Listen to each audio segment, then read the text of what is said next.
episode 16 of No One Asked Us. It's a beautiful Monday night here as we record this show. Logan Lee, Craig Choate. Follow us on our various social media platforms. Those will be in the description. As I said, we're recording this on Monday night. Craig, how was your weekend? Do anything productive? Kind of. I walked a 5K. Oh, wow. That's exciting. Took me like exactly an hour to walk the 5K. Wow. Yep. Did you take your dog? No. It was a little warm for Lola, our old one, and we're still waiting on the final round of shots for Onyx. So vet has said not to take him to dog parks or anywhere that a lot of other dogs might have been. So he stayed home. But yeah, walked my first 5K on Sunday morning. So really, your first 5K? Yeah. What are you, 31, 32? Yes. And you just now participated in your first 5K? Yeah. I mean, it's not like I've done a lot, but I just feel like even I have done at least a couple of 5Ks. No, not my thing.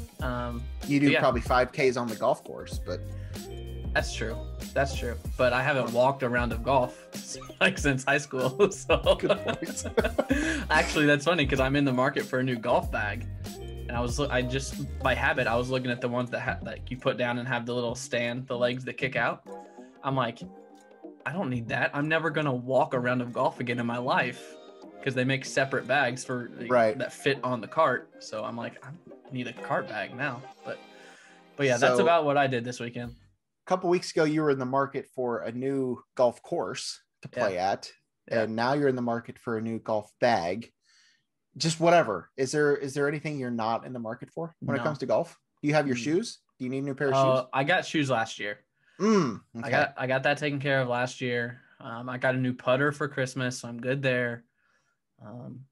It's just finding a place to golf and finding a cart or a bag now. I'm happy that you're able to do that. Really am. I haven't golfed in a long time. I wasn't very good at from the beginning. I remember there was one time I drove the golf cart into a bush and wrecked it with my dad. I went to Top Golf last summer, so I mean, if that counts for something, I guess. But anyway, enough of that. A few things we want to talk about this week. Nothing of like big immediate importance, really. Most of our big news kind of subjects all really happened like last week. So we're a little late to the party on talking about them, but they're important things that you and I at least wanted to get out there and talk about a little bit. First off, a few big things happened last week. I think the biggest, though, was probably the announcement from Coach K out of the Duke program that Coach K is going to be calling it quits at the end of this upcoming basketball season. This, of course, coming on the heels of Roy Williams announcing that he's done, period. Last season was his last year. Now Coach K, in very Coach K fashion, is going to get a farewell tour out of the mix. Were you shocked when you heard the announcement? What was the most surprising thing to you about the Coach K thing? My quote tweet was, "It's about damn time." Yeah. Yeah.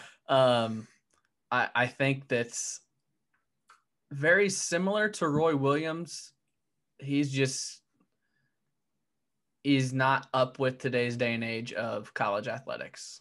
And it's kind of shown. He's tried to do the one and done thing, and I don't know that he's been very successful at it. I mean, he's bringing in talent, bringing in the best players in the country. It's just not working for him at Duke. And then with the transfer portal, and I think it was kind of touched on in his retirement press conference. You know, it's just the transfer portal and the one and done, and now name, image, and likeness, and all of this stuff are changing the college athletics landscape. And Coach K he's just not fit for it. So not surprised whatsoever. And I've really soured on Coach K the last 4 or 5 years with some of the stuff he's done. And we can get into that if we want, but he's a little out of touch, I think, of the coming age of college athletics. So for him to realize that, I mean, if they have a coach in place, I don't see why they just don't move on to it now. And Coach K can just hang it up now, but he wants one more year. Yeah, well, I kind of feel the same way, and we'll touch on that. They do have a coach in place, and we'll get to that in a minute. But what I heard him say in an interview or something was along the lines of he wants to do another year, but they got the coach in place so that you can go ahead and start that recruiting process. Yeah. From his standpoint, he doesn't want to be, involved in those recruiting meetings and, visits and stuff if he knows he's not going to be that player's head coach next season. So, no, I agree with you. It's not really a shock at this point. I mean, the man is what? He's 74 years old, 74 years old. It's a different era. I don't think coaches were coaching that long, that long ago. So, him and Roy and, a few others are obviously they've been in the game for a while. So it was just a matter of time before this happened. I agree. I mean, the whole giving himself another year thing. I mean, whatever. He's going to get a chance to go out and people are going to be able to clap for him or boo him or whatever they want to do as he visits, all the schools in the ACC. At least there will be fans, from that perspective. That could be a thing. I mean, taking all things considered, just being able to have one more season with fans in attendance, anybody would enjoy that. That's not necessarily just somebody that loves the attention type of thing. Yeah. So that could play a part in it too, but either way, Coach K is going to be calling a quits at the end of this upcoming season. As of right now, he's, I believe his coaching wins is like just under 1,100. I think I saw. So obviously he'll add to that. And just like every year, I mean, he's going to have a chance to win another national title. Will it happen? Who knows? I mean, they're not going to be the favorite by any means. I think that's going to have Gonzaga's name written all over it, but it's Duke. And they'll certainly be in conversation, at least at the beginning of the season. How it plays out, who knows? But either way, this season will be the last for Coach K. So at the end of this year, both Coach K and Roy Williams will be out of the ACC. So that's definitely going to be a little different. We've already talked about, and the Roy Williams stuff has been out for a little while now. We've already known that the Hubert Davis is going to take over that program. The announcement though, go ahead. It's a unique time in college basketball. I mean, Duke, UNC, Indiana, UCLA has a very recently hired new coach. There's just a lot of new faces, and it's a bunch of the programs that for the last decade, 2 decades, 3 decades, you've been like, all right, when this person leaves, is the program going to be able to sustain it? Is it a good program, or is it a good coach leading the program? Yeah. I think a lot of those questions have been answered for Indiana. I think Indiana is a place that needs to have the right person in place to be successful. So we're going to see about Duke and North Carolina, if it's a program thing or if it's a head coach thing. And Coach K is 1,097 wins and 302 losses. Yeah. It's crazy. No, can you spell Krzyzewski? No. K. K. I couldn't. There was probably a time when I was doing a lot of Sporkle that I probably had to type it in several times. But even on those, I think they would let you type in Coach K and it would take it. Yeah. But no, off the top of my head, I would not have been able to spell Coach K. No, but you mentioned, the landscape and how it, it's going to look different with some of these teams. I think this past season was already started in an indication of that, just because a lot of these, blue blood schools weren't really having the greatest of seasons. Now UCLA did end up, having a great run in the tournament, but Kentucky was down, Carolina was down, Duke was down. Not that that's necessarily a 1-to-1 correlation as to what specifically we're talking about, but I think it's interesting that, some of those things are kind of happening. Kansas had a decent year for Kansas, but it's not like they were a favorite at any point really this season either. So it's definitely going to be different. And as you said, we're definitely going to find out probably really quick if those programs are about the program or if it is the head coach. It's probably both. If I'm given, if I'm being honest, I think it's probably a little bit of both. I think both Mike Krzyzewski and Roy Williams are two of the best coaches in all of college basketball and all the history of the sport. So I certainly think there's something to that. But yeah, the landscape of the game has changed. And with the transfer portal and everything else you talked about, these guys that are in their 70s, it's time to move on. We had the conversation a couple of weeks ago, or maybe it was last week, about Tony La Russa and the game of baseball. Similar concept. But at least Coach K has been in the game this whole time. He's been coaching ever since. It's not like he stepped away for a decade and then came back. But either way, I don't really have positive or negative feelings towards the matter one way or the other. It was an inevitable thing. They did name their replacement though. Jon Scheyer is going to take over the program. An Illinois boy. Went to Glenbrook North, Jon Scheyer, but he's been one of Coach K's top assistants for the last few years, had a good career at Duke. So we'll have to see. It's going to be interesting to see what happens there, but they obviously wanted to get that in place so that, he's ready to take over as soon as they start recruiting everything. They know, the recruits know, this is going to be your head coach next year. So I know you're definitely more of a Carolina guy. Yeah. What are your feelings towards Jon Scheyer, the player, and how do you feel like Jon Scheyer, the coach, is going to handle the pressure of being in charge of the Duke men's basketball program? I didn't have a problem with Jon Scheyer as a player. Little bit of a grudge because I think Illinois was the runner-up in the recruitment for him, or they were right there. So, but when you go to the ACC, I mean, I don't think Illinois ever crossed paths with Jon Scheyer in college. So he's just one of those guys that plays for Duke. So you kind of like to hate him, but I had no issues with Scheyer. I think it's a good choice. I don't want to say it's a good choice. It makes sense for Duke because he has been there. He does not have any head coaching experience, and Duke is one of, if not the best head coaching jobs out there. So they're going with a guy with no experience. So it's a little risky, I think. But he's been under Coach K, who might be the best college basketball coach ever. So he's learned from him for a long time. So if anyone's prepared to take over Duke, I think it would be Jon Scheyer. So, and I think it was important to get someone that went to Duke to lead the program because they know how things are run and how Coach K became so successful. So I was looking at their season by season. They've only had 2 Final Fours since 2004. Now they won the national championship both of those times, but when I think of Duke, I think of a lot more Final Fours over the last, 17 years, 18 years. Yeah. So I just thought that was interesting when I was going through Duke's season by season here, but yeah, Scheyer should be okay. We'll have to see. Unless he comes in and takes all the Chicago kids. Yeah, that's certainly a possibility.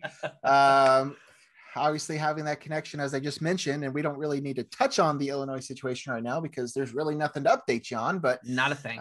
That certainly doesn't help the matter that Illinois still doesn't have a third assistant coach. And then Duke just hired their head coach who is a Chicago kid. So we'll have to wait and see what happens there. But either way, Coach K, this will be his last season. Jon Scheyer takes over next year. So that is where we stand with that. I'm going to stick with college sports, going to move to Illinois stuff a little bit here, not really about the coaching situation, just because, as I said, there's really nothing to report. But the big news that came out of the athletic program, or really the state of Illinois last week, was that the state of Illinois passed the name, image, and likeness bill or whatever that's going to support college athletes being able to monetize themselves. Essentially is what that means. This has been something that's kind of been in the works for a while. Other states have gotten to it. Illinois is certainly not the first, and they won't be the last state to pass this. So there's a lot of, roadblocks still to go and a lot of confusion as to how this whole thing works. But essentially this is going to allow college athletes to profit off of themselves. They're not professional, but they can, make money for being them. by, jersey sales and whatever the case may be. This has for a while, and we can talk about the specifics of what this means, but this has for a while been my biggest issue with college sports. And I've said this for the last few years. People have asked and people have said they should pay college athletes and, all this stuff. And I get that argument. But I have said for the last, however many years that this is the first step. Mm-hmm. College athletes need to make money off of who they are more so than we should be able to pay them. Yep. It's hard to justify how much you pay the star quarterback versus how much you pay the star swimmer. You can't necessarily monetize that. So I don't believe that there should be any sort of colleges need to be paying the athletes, but this is a start that the athletes can now profit off of their likeness, off of their name. They can make money off of jersey sales. This will eventually lead into something with the college football video games that they're supposed to be bringing back here soon. Things that just haven't been able to do for as long as amateur athletics have been a thing. So Illinois passed that this past week, and then the U of I, put out a statement supporting it. And I know a lot of people were excited about this. A lot of athletes were excited about this. Kind of what's your take on this? Obviously it's exciting. I'm assuming you feel the same way that I do about this. Did you read into it any more than that?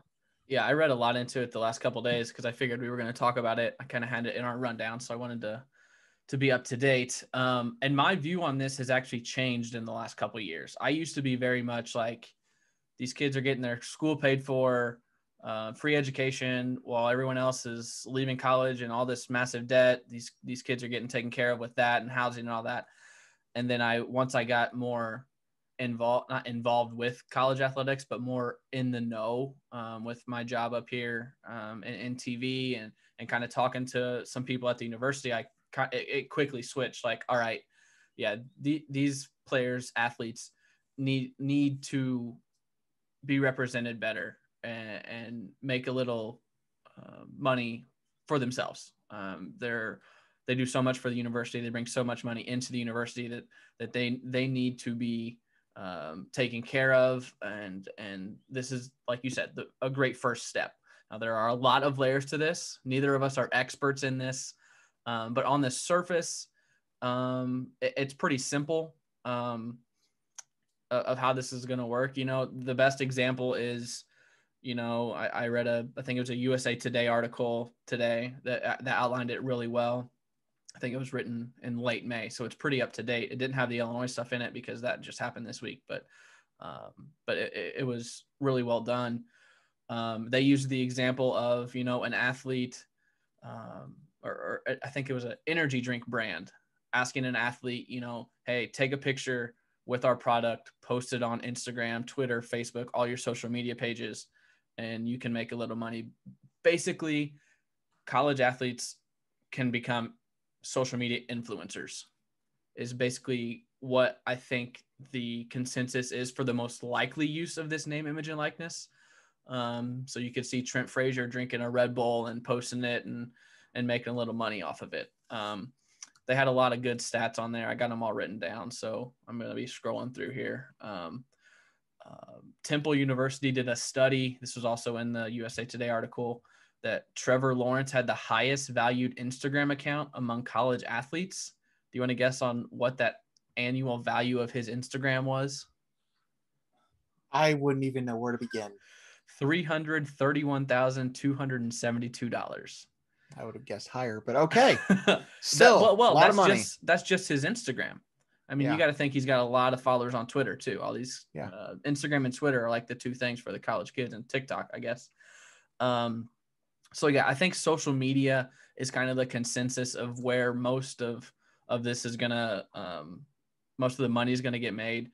You touched on other states have done this. Illinois is the 15th state to pass some sort of NIL legislation. Alabama, Florida, Georgia, Mississippi, and New Mexico are the first 5 that are in the latest stages of it.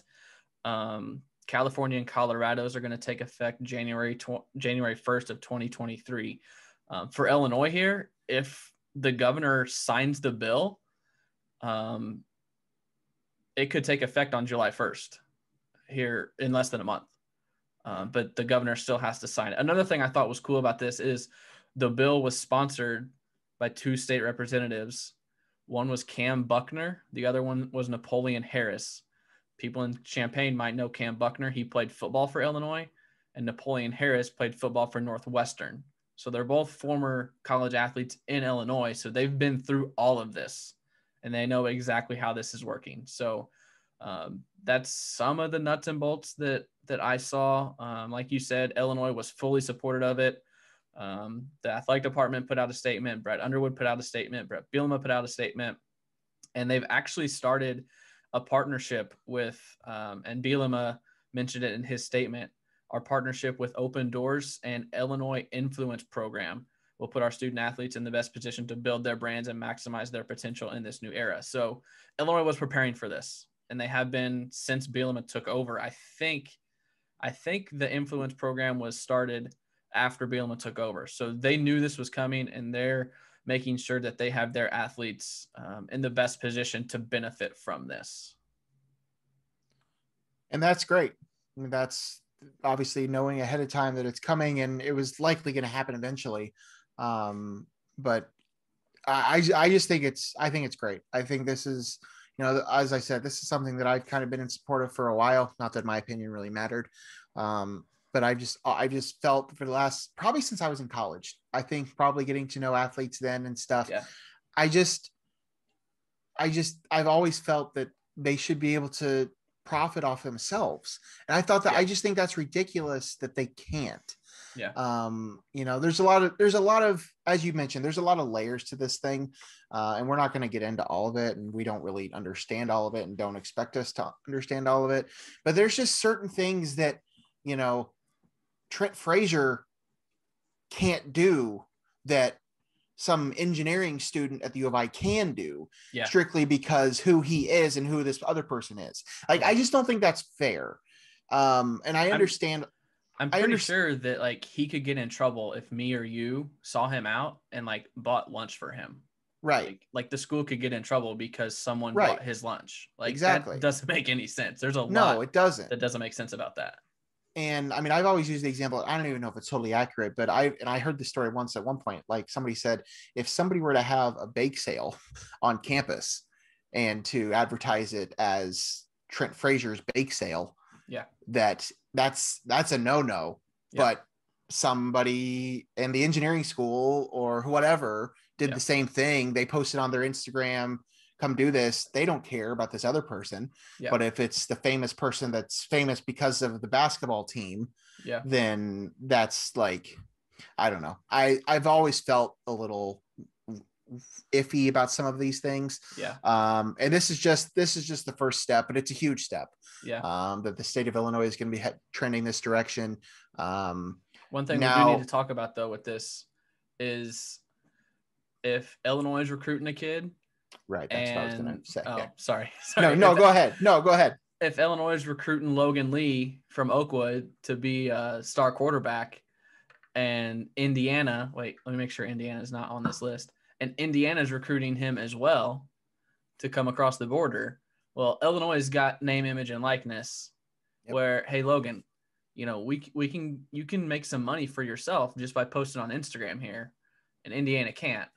That's an unfair recruiting advantage. So as more states like Illinois and Alabama and Florida and all these states, as more start approving this and signing these bills and passing these laws, the NCAA is going to have to put out some blanket rules here and say, all right, everyone can do this.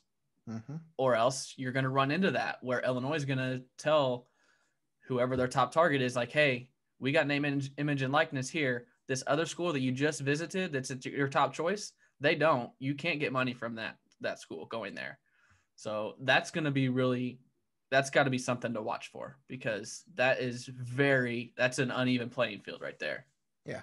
No, I agree. That's the biggest thing right now with it, because as you said, there are only 15 states that have, gotten this far in the process. So there's still quite a bit more to go with that.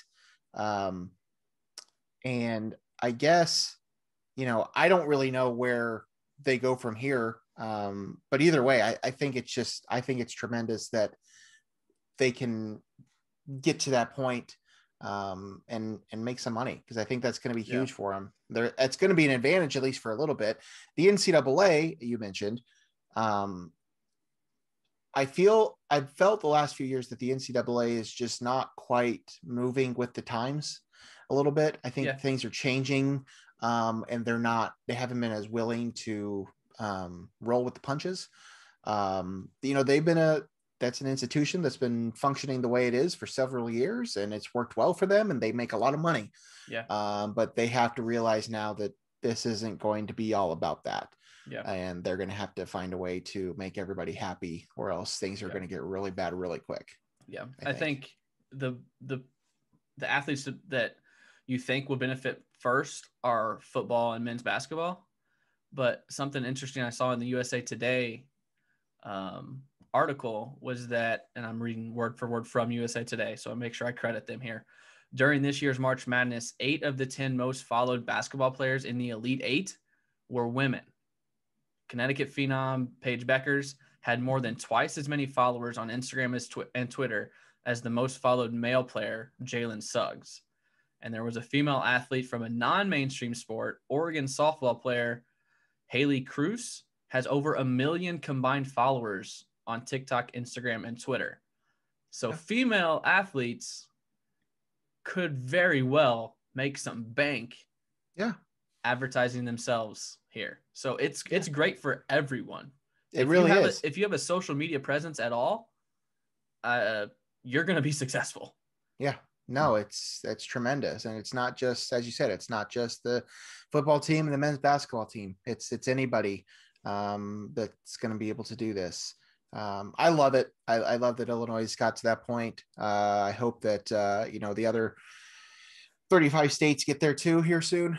Or at least start to force the NCAA to make some changes. But that's great. I love it. And I can't wait to see what comes of this, because I think it's about time.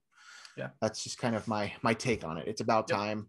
And I know we're still a long ways away from it fully affecting it, but I loved college football video games. So if we can actually eventually start getting, we know that's coming back, but eventually if we can actually start getting, real players as opposed to, generic players without names. QB number 2. QB2. Get us one step closer. So I got the college football revamp, so I know I'm okay right now. I know. How's that going for you? I haven't touched that in a while. Since the show came out. No. Yeah, I've wanted to do that, but I unfortunately did not have the exact copy of the game I needed. We're going to move on to the other big basketball news that came out of last week. The NBA playoffs are going on, and we can touch on some of that. I know Craig's Suns were victorious to advance past LaFlop and the Lakers. First time ever that I was happy to see LeBron lose. LeBron's been my favorite player since he got to the league, but my Suns. Your Suns. Knocked him out. Your Suns. When's that Suns banner coming? We need a Chelsea banner. We need a Suns banner. It's all got to get there. Chelsea t-shirts coming. Great. Not a banner. But. Okay. Well, the other big news to come out of the NBA last week was the news out of Boston that Danny Ainge is stepping down as the president or whatever of the Boston Celtics, and that Brad Stevens, the head coach of the Celtics, will be moving into that role. And they will then fill Stevens' position with a new head coach. Craig, I know you're not a Celtics fan. Obviously, you're a Suns fan. What are your thoughts on this? Were you a little taken aback? Because I'm pretty sure the entire basketball world was a little taken aback by this news. What were your thoughts? It all happened so fast. It did. It happened. It did. It all happened within like a 30-minute span. Like Danny Ainge might step down. Oh, Danny Ainge is stepping down. Oh, Brad Stevens is stepping up. Like in 30 minutes, all of that. So it was very much like a lot at once. Yeah, it's weird. It's weird. Just because you're a good head coach doesn't mean you're good at putting a team together. So, and maybe he had influence on Ainge and the decisions before this happened. But if he did, it's obviously not working. So I don't know. I don't know. I don't know a lot of NBA inner workings of the NBA, but Brad Stevens is a good head coach. Like it was just a couple of weeks ago that you asked, is Steve Kerr a good coach? And I was like, well, you don't really need to do much in the NBA, but I think Stevens is one of the few that is a good coach. So I don't know. It was weird to me that he went to the NBA from college in the first place. I honestly was shaking in my boots that he was going to come to Indiana, just to come back, but the whole Butler thing and, Celtics wasn't working. So, all right, Indiana's open. I'm going to go. And I was like, oh no, oh no, Indiana's back. So I don't know. He's in my eyes, he's a college coach. So an NBA front office doesn't really call Brad Stevens to me, but again, I'm not as plugged into the NBA as some. Let me ask you this. And this is, I've heard this tossed around as a possibility as to why. I don't know that it's true. But my question to you is, do you think it is less draining and less taxing? Yes. To be a president or a GM or whatever his role is going to be of an NBA team, more so than a head coach? I would think so. I don't know that that's the thought process, but it's possible. I would think it's definitely less stressful. Maybe there was some sort of conversation that took place that he said, I'm not really happy. But what else is he going to do? And so I don't know. Again, I haven't heard that. I don't know anything. I have zero connections to that story at all. But like, that's just the only thing that really makes sense to me. Because I think there are definitely more people out there that are more experienced than him at that type of role. I believe the GM from the Thunder is like from Boston. Yeah. And I don't know. Like, I don't totally know everything. And I don't know that anybody really knows the whole story. But I just wonder if maybe that has something to do with it. It's been a rough 18 months for a lot of people in a lot of ways, especially if you were in the NBA and you went to go live in a bubble for however many months and weren't around your family. And then you go into this crazy season where everything was, crammed into just a few months and you weren't. I don't know. He's a young guy with a family. Maybe there's something to that. I don't know. Either way, yes, it's weird. I do think he's probably one of the best X's and O's coaches in the league. And he was, granted, they didn't have a great season, but the Celtics have two of the best young talents in all the NBA. A couple players that are both under 26, 27 years old. So Jason Tatum's like 20. Yeah. So like, I don't know. It's a little weird to me, but the question is now, I don't know what he's going to do in terms of finding his replacement. I don't know that. Not only is it strange that Brad Stevens is moving into a role that no one's really sure if he's qualified for, but you're also taking one of the best head coaches out of that role. And then, so who do you replace that person with? Yeah. I don't know. I don't know the answer. I haven't heard really any sort of rumors on this. There's just a lot of questions as to WTF's happening here. Good for Brad Stevens though. If he's going to find a new job and maybe he has success there. Yeah. It's not like it's a totally uncommon thing. It's happened before where coaches have moved into those kind of roles and had success. It's also happened where they moved into those roles and were terrible at it.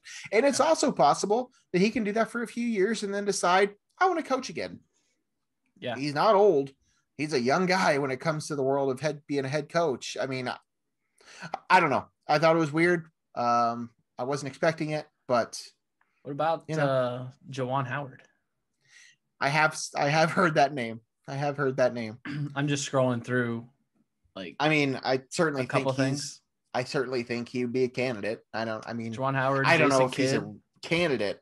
I doubt it will be Jason Kidd, but he just pulled his name out of the Trailblazers coaching job, which I thought might be a good fit for him with McCollum. I don't know. And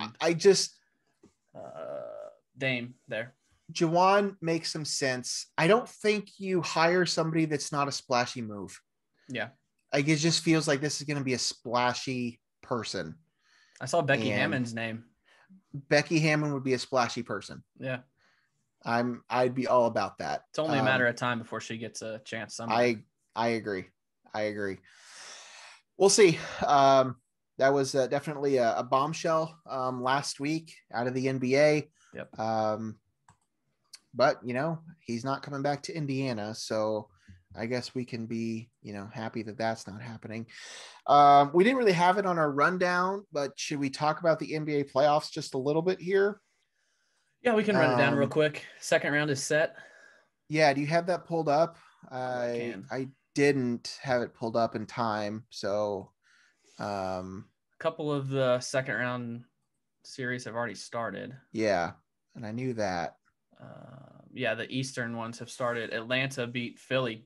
Well, it ended up being close, but it was like a 20-point game the whole time. But Atlanta won game 1 over Philly. Brooklyn beat Milwaukee in game 1. And then I think tonight is the Western Conference. No, because the Clippers just played last night. So, it's Milwaukee, Brooklyn tonight, and then Denver, Phoenix tips off. They start their series tonight as well. And then Utah and the Clippers have not started their series yet because the Clippers just beat the Mavs last night in game 7. So Utah, Clippers, Denver, and Phoenix in the West, Philly, Atlanta, Milwaukee, and Brooklyn in the East. And the Nets are going to be without James Harden for probably, from what I did hear, probably the whole series. Yeah. Which obviously isn't ideal. I mean, they still have 2 superstars on the team. Maybe enough to get them, into the next round past the Bucks. But obviously they would like to have him. I don't think I told you this. Before I became a Suns fan. You were a Bucks fan? No. Oh. It was like 2012 probably. Oh. It was right after the Nets moved to Brooklyn and became the Brooklyn Nets. We went to Universal as a family and they had a big NBA store. And I was standing there. I was like, all right, I'm going to pick my team. And they had a bunch of shirts and stuff. I was like, all right, I'm going to pick. And I picked the Nets. So I have a Brooklyn Nets shirt. Does that count? Yes. Yes. Did you do anything else with said team, or did you just buy a shirt? I bought a shirt and I tried to watch, but then they sucked. I think Darren Williams might have been on the team at the time. So I was like, okay, that makes sense. Illinois guy. But I was still not into the NBA. So yeah, that's my Brooklyn Nets story. Great. Well, Craig's, it could be a finals of Craig's Brooklyn Nets and Craig's Phoenix Suns. We're still a ways away from that. So that's where we are with that. Jazz probably still the top team coming out of the West, but it could be your Suns, Craig. But yeah, so that's the NBA, the Steven stuff, and then the playoffs where we stand. I want to get into a little bit of baseball here before we sign off. Do we have to? Well, I do think we need to. I know. I agree. I mean, I don't want to, I really wanted to dwell on the fact that one of our teams got swept and one of our teams avoided getting swept barely. But that's not what I want to talk about. I just kind of want to talk about the state of the division. Because I feel like there's still some uncertainty here. From a Cubs standpoint, I'll just start with the Cubs. Just because, that was Jed Hoyer was on the radio this morning and was talking about, money and no money and all the same stuff that we've been hearing as Cubs fans for the last year. And it's annoying me. It should. It's annoying me. It should. I still don't really know what's going to happen in this division. Going into it, I said it was going to be close. And here we are, June 7th as we're recording. It's definitely close. I don't know at the moment that there's a clear favorite. I think that, the Brewers, if the pitching staff stays healthy, that's probably enough to get you over the hump. But the Cardinals have struggled.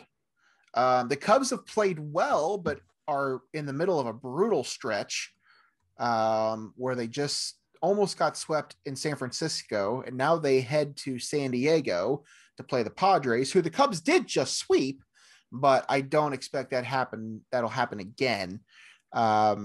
If you were going to make a prediction, are either the Cardinals or the Cubs going to be quote unquote selling at the deadline? No. You think all three of those teams will be in it? Because it's quite possible that there won't be a wild card spot available for the division. So it's going to be three teams competing for one spot. Yeah. No, I don't think they'll sell. I definitely don't think the Cardinals are going to sell, and I don't think the Cubs are going to sell.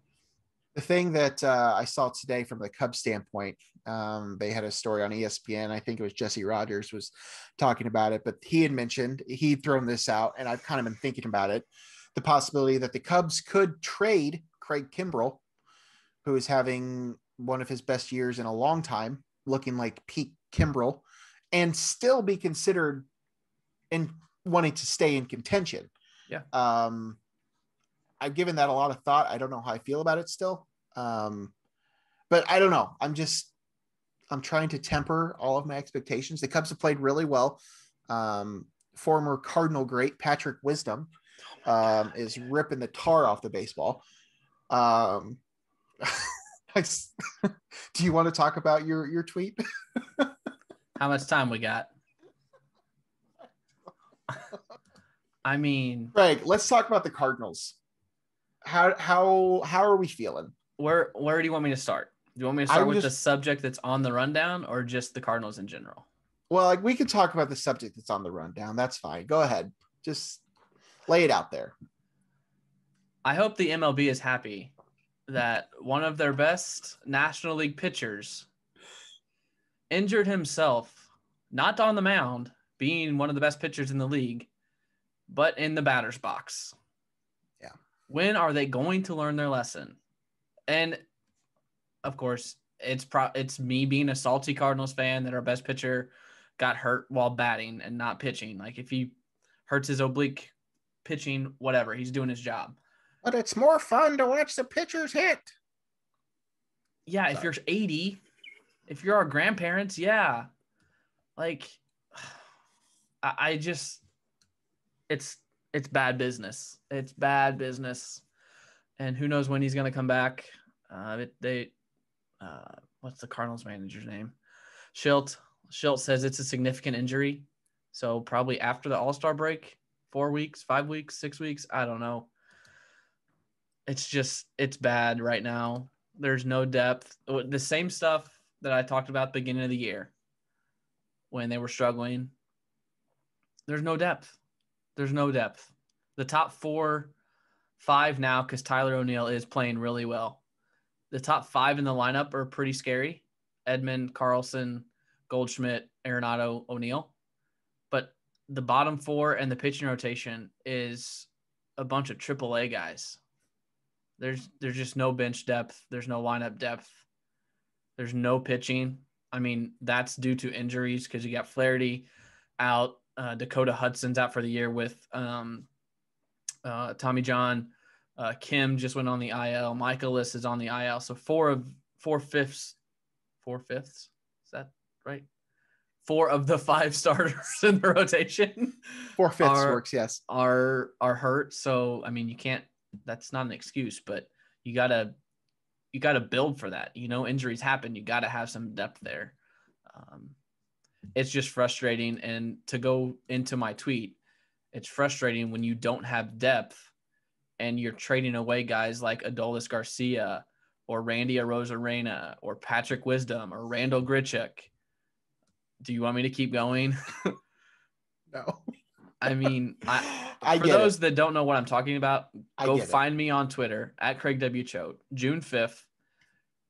I will timestamp it. June 5th at 7:38 Central Time. I tweeted a lineup of players the Cardinals have traded or not re-signed, basically given away, that they used to have, that are having very successful seasons. And it's a full lineup. Catcher, first, second, short, third, 7 outfielders, and 6 starting pitchers that the Cardinals have just now. Granted, Carson Kelly. Every team has that. Right. Also, Every Carson Kelly and Luke Weaver were traded for Goldschmidt.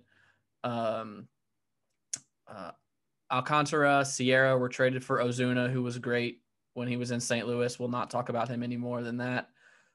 I mean, Arozarena was traded for like nothing, I think. I don't know. It's just, I don't know. It's like the Cardinals are picking the wrong guys to keep and to get rid of. So you got to reevaluate your evaluation system.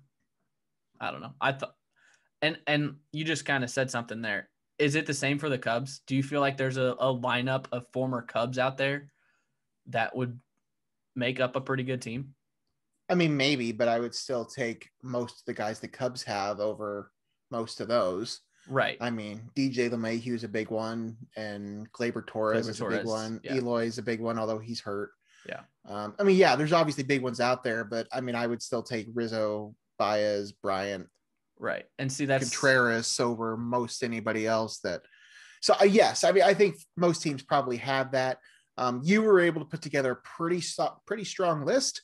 I mean, but I would still, if I were you, I'd rather have Arenado and Goldschmidt.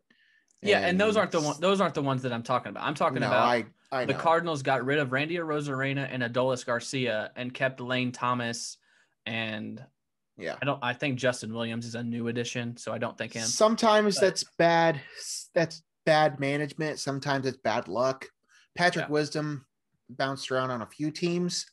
Started the season in AAA for the Cubs. He's only up right now because the Cubs have had a lot of injuries. Yeah. I mean, I see what you're saying, but I think a lot of it too is Patrick Wisdom probably won't even be on the Cubs playoff roster once they get to that point, if they make the playoffs. Right. So, right. I understand. He had a great run with the Cardinals. He had great stats with the Cardinals. Yeah. He had like 4 home runs in 10 games. Well, he's doing it again. Yeah. He was just named Player of the Week, in fact. So,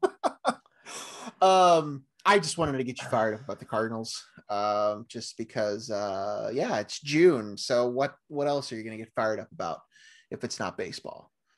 So the more I'm talking, the more I'm thinking that they're going to be sellers, or they should be sellers, because they're not going to go out and get Scherzer. They're not going to go out and get Berrios. No, I could see the Cubs doing. I really could see the Cubs doing that. I don't think the Cubs have. Maybe I don't Berrios. think the Cubs don't have the pieces to trade for those guys. They're not gonna give up the farm because they know. And this is what was mentioned. I think it was Jeff Passan. I read, made a good point. Whoever it was, in 2016, the Cubs went out and traded top prospects to get Aroldis Chapman because they were the best team in baseball and they had one glaring hole and they filled it. The Cubs are not the best team in baseball. The Cubs have right now a solid offensive core and a bullpen that's overperforming. Yeah. They are not one piece away from being the best team in baseball. So even if they do make a run and make it to the playoffs, the Cubs still have to go through any combination of the Dodgers, the Padres, the Braves, Jacob deGrom. I don't think that they're going to sell the farm just to go out and get a Max Scherzer. Yeah. If you're going to sell the farm, you better get somebody back that has a few years of control. I don't think they're going to they don't exactly have a top tier farm system to give up anyway. They have a few prospects, So I don't see them doing that. I see them adding pieces that can help. Maybe strengthening the rotation, strengthening the bullpen, filling a hole that might come up before then. Right now, the offense is they're doing what they need to do. Chris Bryant's back to full health and playing like he should, and everybody else is hitting around him.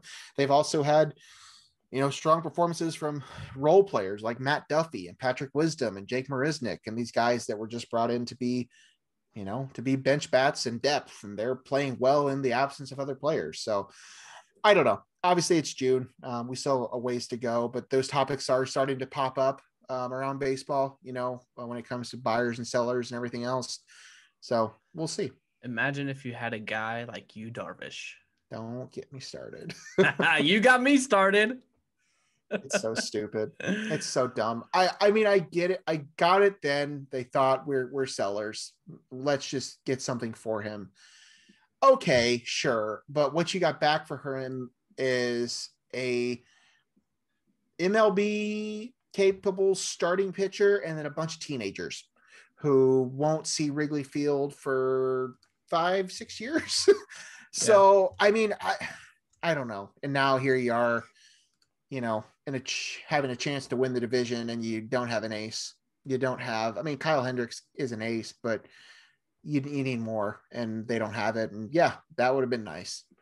It would have been really nice to have you, Darvish, and Victor Caratini right now. Right. You didn't just trade Darvish. You traded Darvish and Caratini. Yeah. Right now, the Cubs don't really have a great option at backup catcher either. So, granted, Austin Romine is hurt, but I will say, I did purchase my first tickets to a sporting event post-COVID. I saw last that. Night. I saw that. Thanks for the invite. I bought 4 tickets. Oh, you did. The decision has not been made yet. Oh, okay, great. So yeah, July 10th. Do I have to submit something to? I am accepting applications. Drawing? Oh, yeah. Really? Yeah, drawing is better, not applications. Yeah. Okay. Enter into the raffle. Okay. I will July 10th, sure to enter my name at Wrigley. Are you excited? I am. I'm a little nervous because of the full capacity thing. I'm not sure if I'm ready for that yet, but we'll see. I needed a little fix.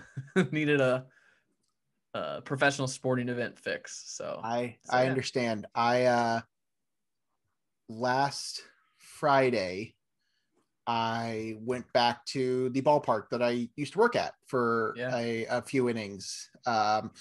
Mainly just because I wanted to just get out and see some things. It was a cold night. It was a rainy night, so I didn't really want to stick around that long, but it was just kind of nice to, granted, they're not at full capacity and it's not like it's Wrigley Field or anything, but it was just kind of nice to get out and watch some live sports again and see some people. So I can understand the excitement and the hesitation. I get that, but hopefully within the next month, you'll liven up a little bit, or no, not liven up. Either way, I'm excited for you. I will be sure to send in my application for the drawing to win a ticket. Good for you.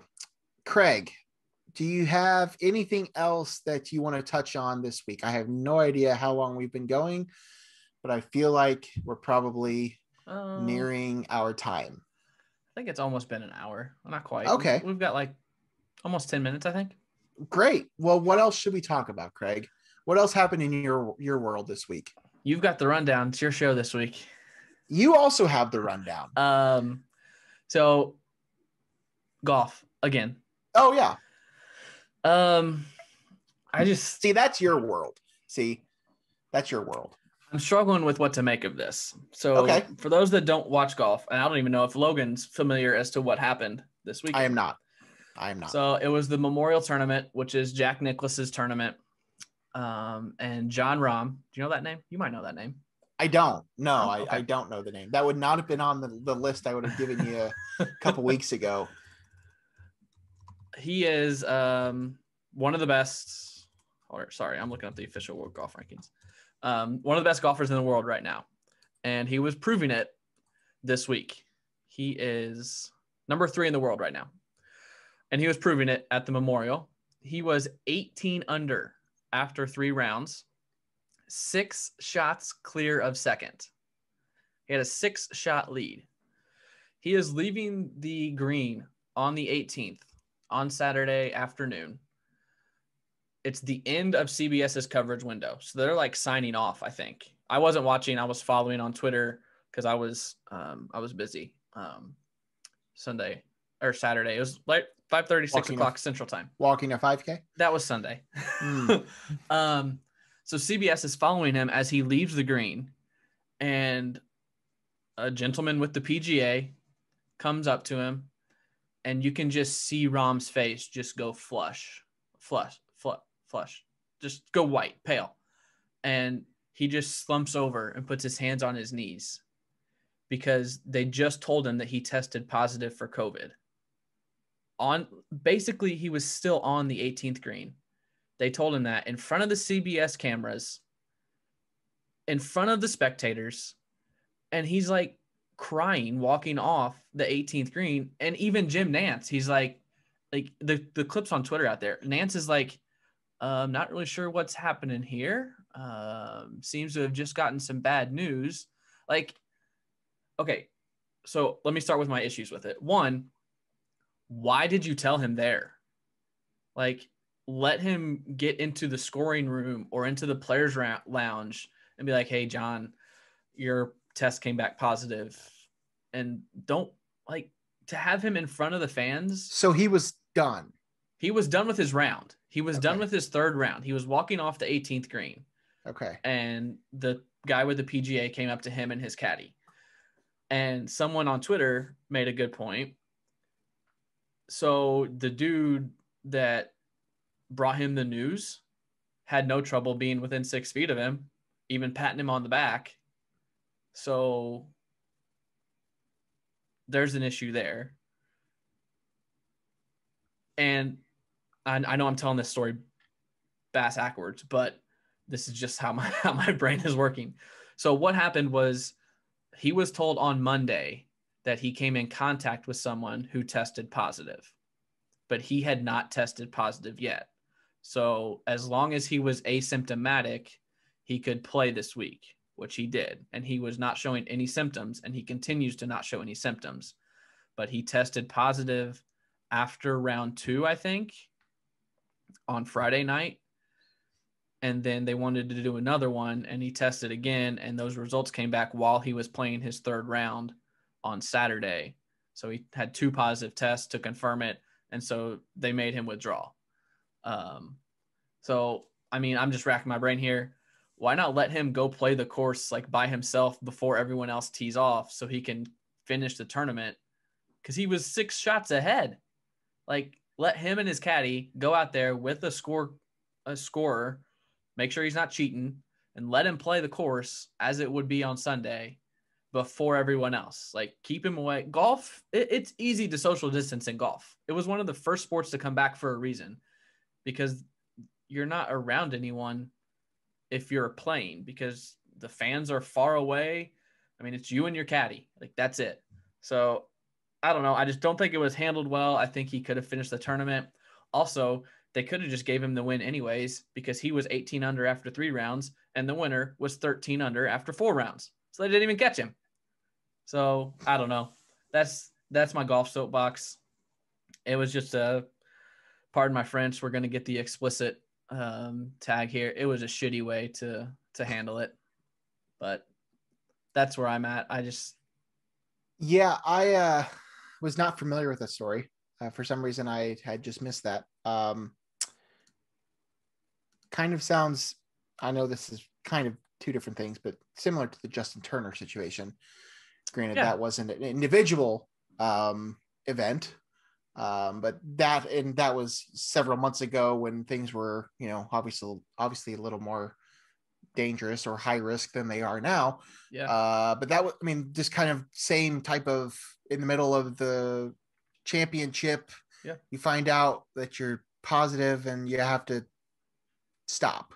Yeah. I don't know. That's, I agree. And again, like I said, I go back and forth because, you got to, we're not done. Like, COVID's not over. Like, we still need to be safe, but like the PGA Tour official was standing right next to him Rahm did not have a mask on at the time. PGA official did. And then when he left, he walked right through the fans to get to the locker room. Like it was just like, it was very mishandled. Like, yeah, no, I agree. If that happens, wait till he gets to the I think that was my biggest issue. Wait till he gets to the locker room, tell him, then send out a release. Like just to see him hunch over like that and just break down, it was tough to see.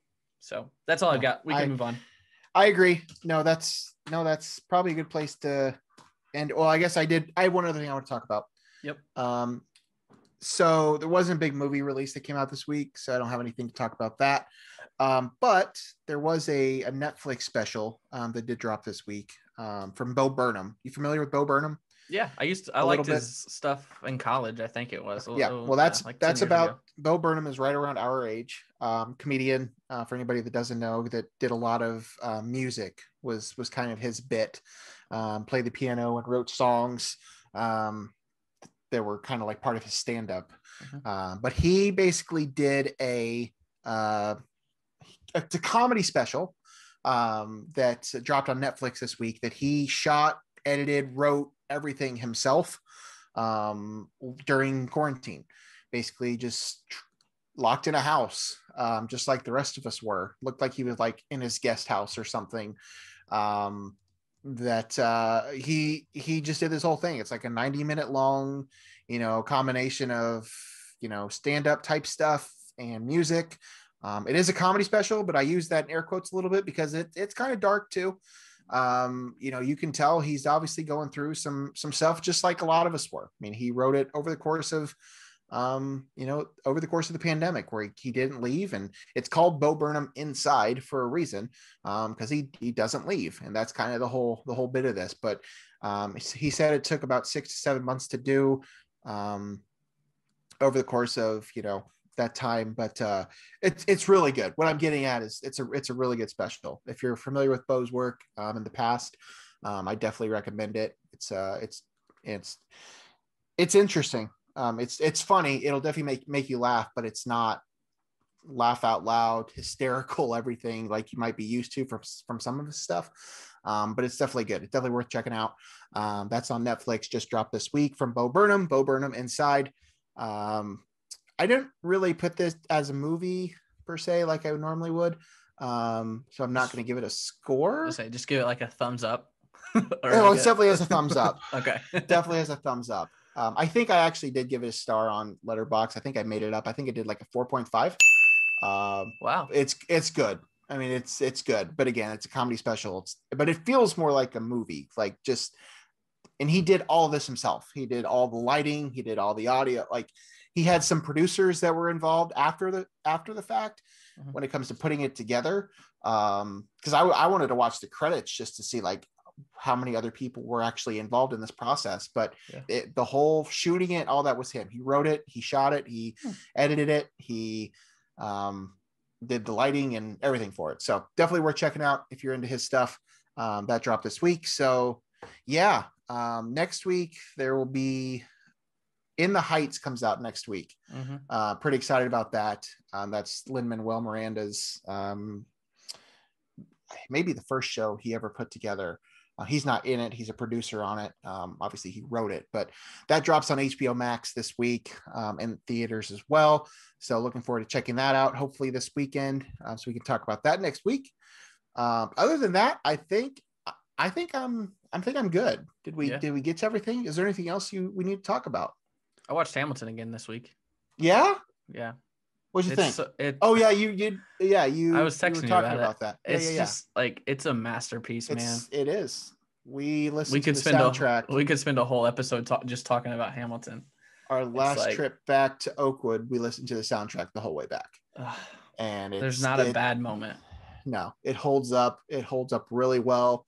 Love Hamilton. Definitely excited about In the Heights. Yeah.